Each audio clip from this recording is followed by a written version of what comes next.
Welcome back to Unapologetically Visible, the podcast for high achieving Latina and women of color founders who are done being the best kept secret. I'm your host, Christina Olivarez, award-winning visibility and leadership coach, TEDx speaker, and founder and CEO of The Social Butterfly Gal and Hustle and Socialize. We did it! We made it to the final podcast episode in 2025. I'm going to give ourselves a round of applause. But first and foremost, I just really want to take a moment to be in full gratitude and thank you for being here. I want to thank you for tuning in every single week for the last 20 weeks since I launched this podcast, Unapologetically Visible. I launched this podcast on August the 14th, and so many of you have popped into my DMs, messaging me about all of the episodes that you've listened to and how much this podcast really means to you.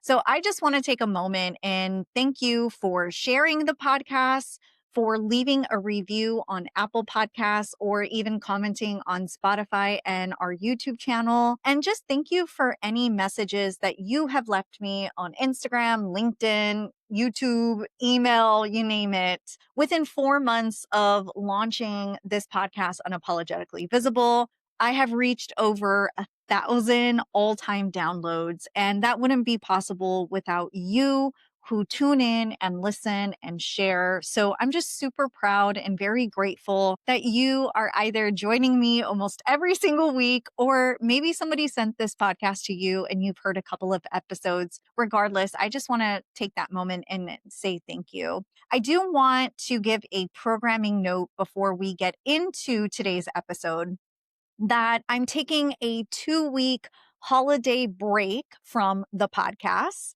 to enjoy Christmas and the remaining days of 2025 with my husband, Pete, and my parents and my family. So this will be our final episode in 2025, which is episode 20.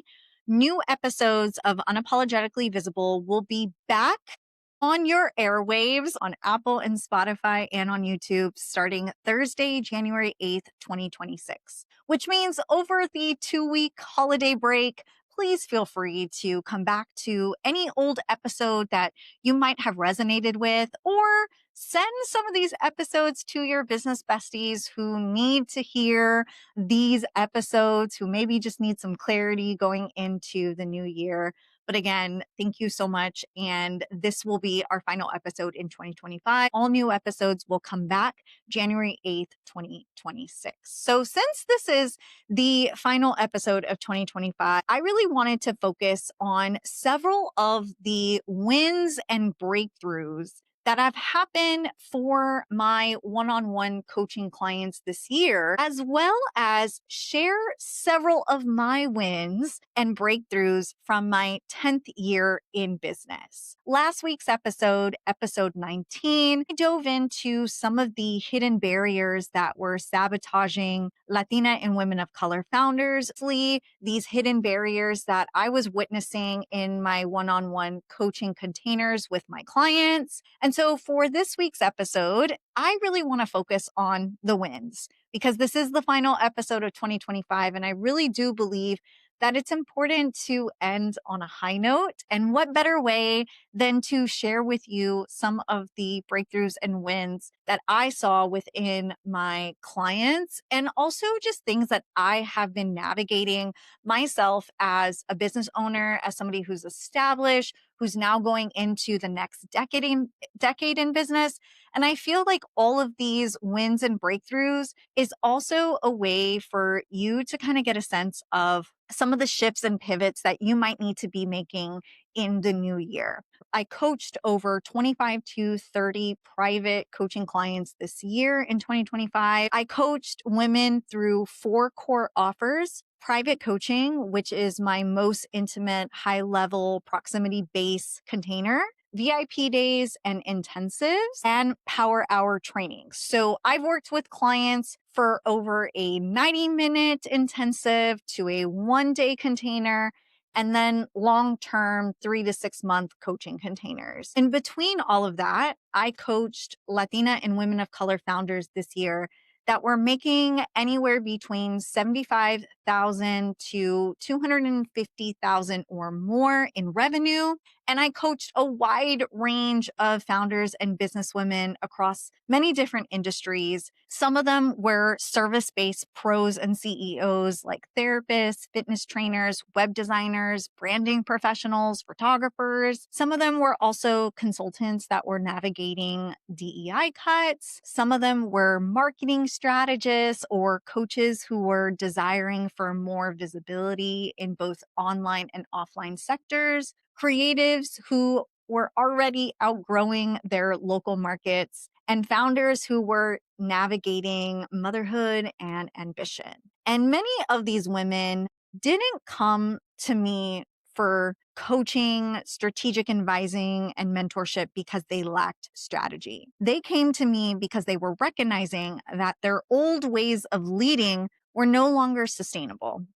And they needed to kick it up a notch. They were super ready to go to that next level. And that's where the breakthroughs really happen. So today we are going to dive in to the top breakthroughs that I was experiencing and witnessing with my clients. And then we're going to transition into some of the breakthroughs that I was experiencing as a business owner to give language to what you may be feeling and maybe to offer a path forward as you move into vision casting and planning for 2026.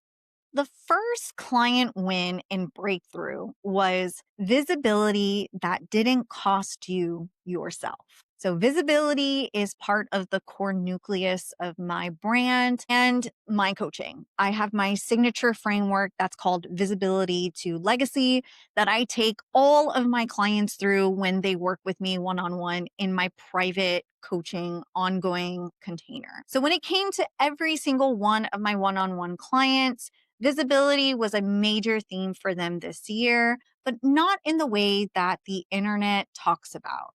When we think about visibility, it always comes from the notion of putting yourself out there. But when I start asking the question about where is there, it's never truly about putting yourself on social media platforms or getting yourself onto bigger stages. Putting yourself out there for a lot of my clients means that for them, it is the moment where you stop managing how you are received and let the truth of who you are land without editing or conforming yourself. And one thing that I was noticing throughout my coaching containers this year was that most of my clients weren't really afraid of the visibility itself. What they were really afraid of was for them to be fully seen. They'll have to stand behind what they believe, what they want, and what they're no longer available for. And that is scary because once you've crossed that threshold of visibility, you can't unsee your own. And for many of my clients, one of the biggest things that I coached them on was the ability to stop disappearing inside of their personal brand and inside their content. Many of them had learned to be visible by being palatable. You have to be professional. You can't really be seen in this vulnerability way or in a way that's very transparent and authentic. For many of my clients, some of them have navigated 9 to 5s or the corporate ladder, and now they're coming into entrepreneurship, or some of them have been in entrepreneurship for a long time, and now they're wanting just a different way of being visible and really forming that deep emotional connection with their audience. And that meant that if they were going to really build that emotional connection, they had to let themselves speak from their lived experience versus just conforming into the same type of visibility that they've learned in previous years. And once they started to really dive into this new and vulnerable way of connecting, so many things shifted for my clients. Suddenly, their messaging became much clearer and sharper.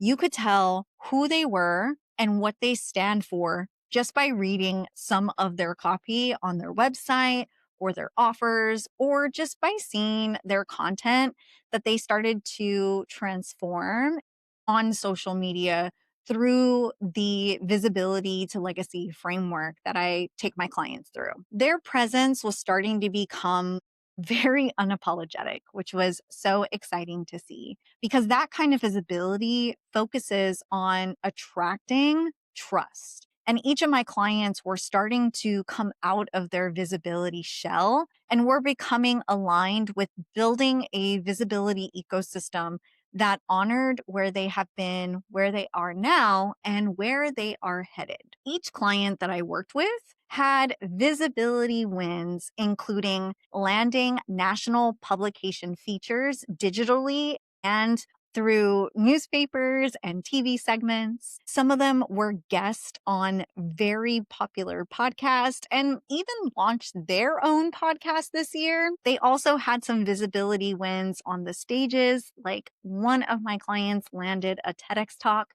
something that she had been wanting to do for many, many years. And many of them have also had the ability to speak on stages at huge events and industry conferences and elevating their visibility and brand presence to the next level. The second client win and breakthrough was clients that ended the notion of making indecision as their personality trait. This is one of the most powerful shifts that I saw across every single client that I worked with this year. And it was the way that they were learning how to make powerful decisions from listening to their intuition and their gut, not really taking action based on what other people were thinking of that they should do, but really answering clear guidance from the questions that we were focusing on in coaching and getting a better idea of where to take action and how to make decisions from alignment. Many of my clients would come to me feeling that push and pull of, I don't know. And once we started to unpack and move through their indecisiveness, I saw each of them stand by themselves and stand by their decisions and have major clarity in how they were going to either move forward or let go of something based on how they were building their brand and the different business models that they were either going into or reimagining. I feel the biggest thing about helping them navigate those decisions was the ability to see them not rush into making decisions out of emotion or make a reactionary decision.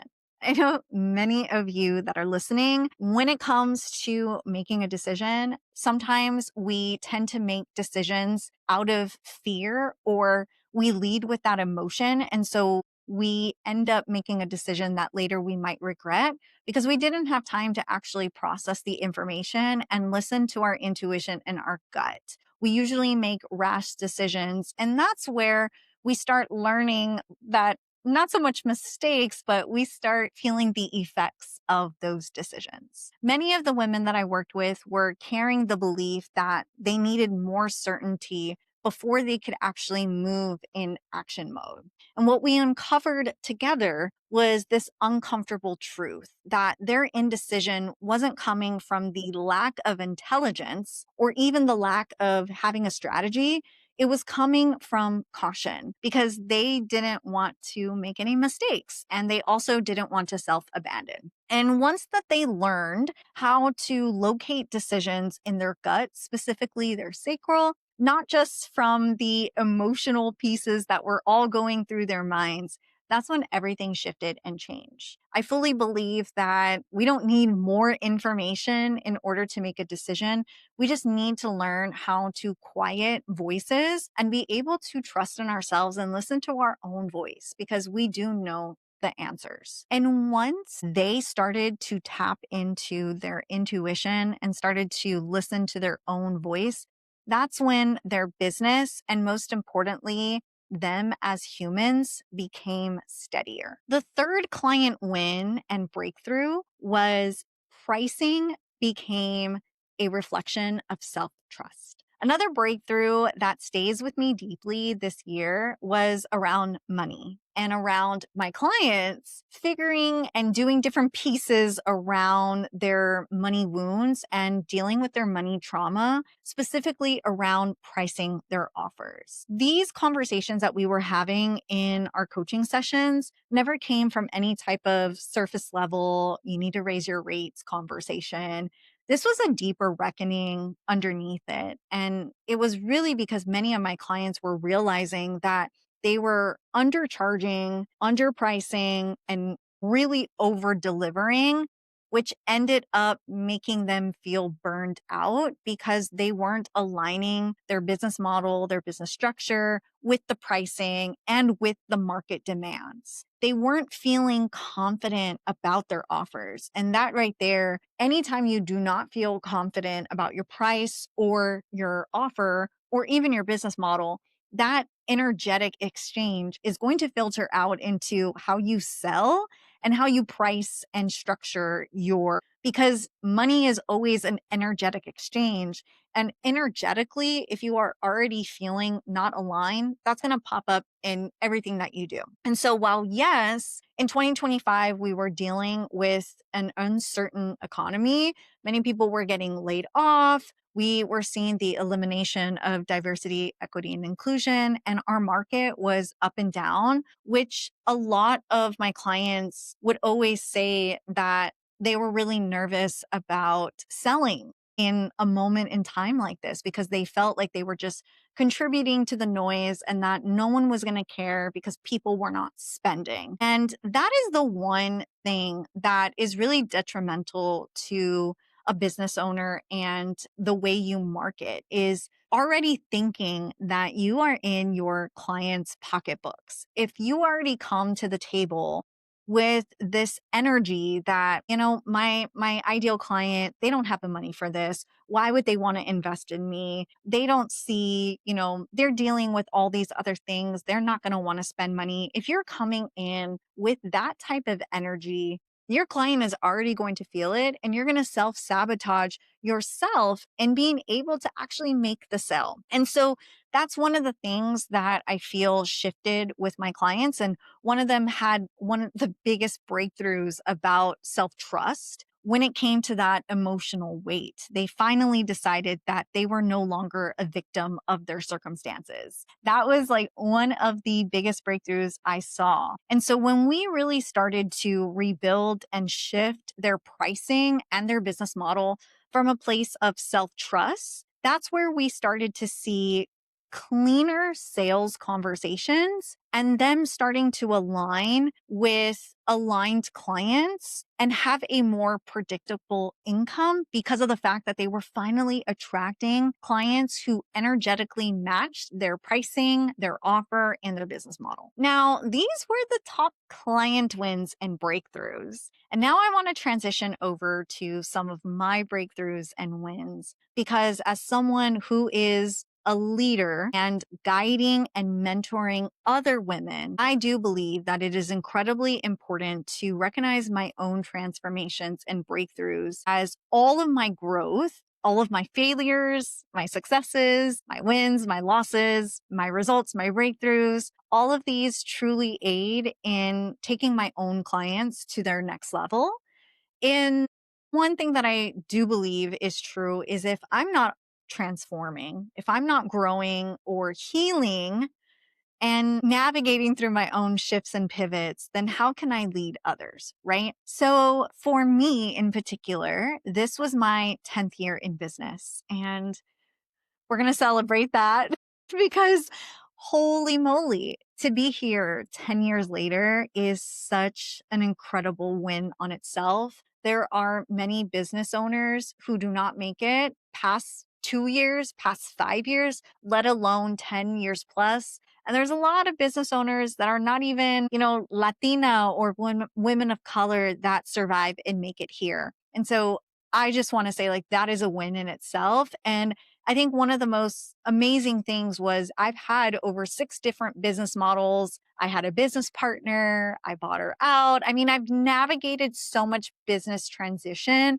from the blogger side to the influencer side to the coach side to the pandemic side, all the booms, right? Just everything. I've navigated a lot over the last decade. But I do feel that this year in particular was one of the most toughest seasons in business that I've ever had to navigate, and also the year where I grew the most. And this was the year that, yes, I had incredible clients and I was doing a lot of things on the business side. But this was the year that I had surgery for the very first time in my life. I had a robotic myonectomy surgery to remove 6 uterine fibroids from my uterus and preserve my fertility on November 14th, 2025. And I do feel like one of the biggest breakthroughs this year was learning how to lead through my body instead of bulldozing through pain. And that was pain on all ends: physical, emotional, mental, financial, spiritual, you name it. Earlier this year, I had a conversation with a prospective client who told me that she didn't see herself as a leader. But what she actually meant was she didn't see herself reflected in the dominant definition of leadership, the kind that glorifies grinding and constant output and emotional suppression. But leadership has never been neutral, and leadership has never been separate from the body. And sometimes I think that we forget that. For women in particular who are founders and who are navigating complex business structures and systematic things, we rarely talk about how leadership decisions intersect with our hormones, our uteruses, our fertility, chronic pain, and most importantly, our health, our mental health, and our overall wellness. Whether you are single and starting a business, or you're wanting to start a family, maybe you already have a family and you're wanting to grow it, or if you don't want to have a family, or maybe you're a woman going through menopause, all of this is so connected. And I do feel like business and our own well beings are truly interconnected. It's how we create, right? It's how we evolve. And I think for me, the womb is and has become an undeniable teacher. It is the center of creation, tuition, discernment, truth, not just where life is created and formed, but where our ideas are born, how our boundaries are clarified, and misalignment eventually demands to be addressed. Ignoring that wisdom nearly cost my health, my joy, and most importantly, my sustainability. This year humbled me in ways that I could never even imagine. And I think it's so funny because for 2025, my word of the year was expansion. And unfortunately, I had to learn expansion the hard way. But not unfortunately, because that it actually was pretty beautiful in a way that it all unfolded. I could no longer normalize physical pain, emotional depletion, and mental exhaustion, or even financial strain under the guise of leadership and deep community service. I had to look at everything that I had built over the last 10 years and ask a far more sophisticated question than, is this all working? The question I really had to dive into was, is everything that I've built so far sustainable for the next decade of my life as a CEO, a wife, and a future mom? And choosing surgery was my first radical act of leadership as a future mom and a CEO. But what really expanded for me this year was my relationship with myself, my willingness to stop carrying pain for the sake of approval and appearances, for my community, business, or even expectations that were never designed with women like me in mind. One thing I did really deeply learn was that motherhood doesn't begin with having a child. It begins with how you mother and tend to yourself first when no one is watching. You are never meant to carry that burden alone. And so give yourself grace and really be kind to yourself in all forms. The next era of my leadership is demanding something more refined and embodied and more truthful and far more sustainable. This year, that's where I learned how to stop performing on resilience. I stopped pretending that leadership meant holding everything together perfectly. And instead, I allowed my leadership to be more honest and vulnerable. I leaned in and tapped into my human design this summer to get very clear on how to reimagine my business moving forward and how I should be leading with my generator profile in mind. And I made the decision to let go of old business models and offers that I was no longer in alignment with. And that trust that I started to create when I leaned into my human design back in July and August, built this trust with my clients and my audience way deeper than anything I could have manufactured. Another major shift for me this year was fully owning who I serve and claiming a more sophisticated buyer. 10 years in business allowed for me to see that I no longer wanted to coach for potential alone or coach anybody who are just wishy-washy about their growth. As I started to shift into a more high-level proximity-based coaching business model,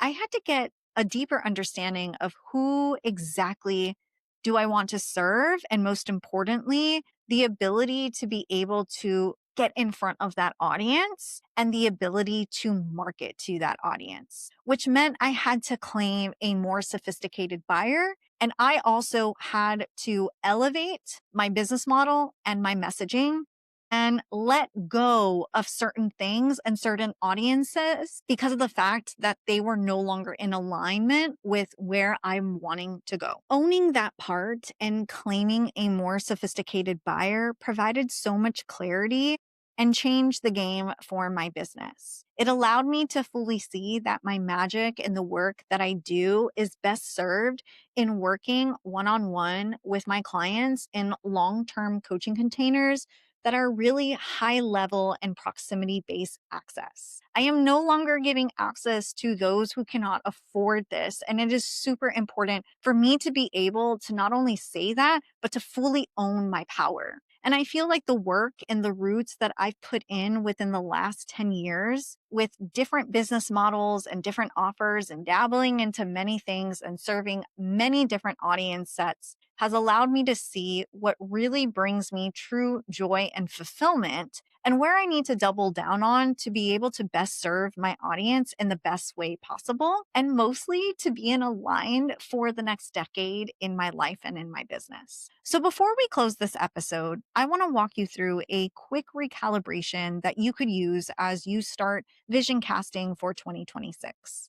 I want you to ask yourself, where did I leave from alignment this year, even when it was uncomfortable? Where did I choose myself, my body, or my values, even when it cost me something short term? Where am I no longer available to lead the way I used to? And finally, what does leadership need to look like for me in 2026? If it's going to be sustainable, visible, and rooted in who I actually am now and where I am going. This is your invitation to work with me privately in 2026 through one-on-one intensives, VIP days, and private coaching. All of those offers are officially open for Q1. Send me a DM on Instagram or visit my website to apply for specific coaching offers. The links will be in the show notes below. If you resonated with this episode, here's what I want you to do next. Subscribe and leave a review because that helps this podcast reach more women like us, women who were never meant to stay hidden, women who are meant to be highly visible leaders. Share this episode with someone you love who is really wanting to have their next breakthrough in 2026. And DM me on Instagram at the Social Butterfly Gal to tell me your biggest reframe or your biggest takeaway from today's conversation. And if you're feeling the call to go deeper, to recalibrate your personal brand, leadership, and your visibility, I would love to support you through one-on-one coaching. You can find the coaching information and offers in the links in the show notes below, or send me a DM with the word coaching, and I'll personally walk you through what offers are in alignment with your current season and what it looks like to step into this next era with clarity, confidence, and unapologetic authority. Thank you for being here. Thank you for listening and for all the shares and reviews. Remember this, you didn't come this far to play safe. You came here to be unapologetically visible. Happy holidays and happy new year. Unapologetically Visible podcast will be back with new episodes starting January 8th, 2026. Bye, everyone.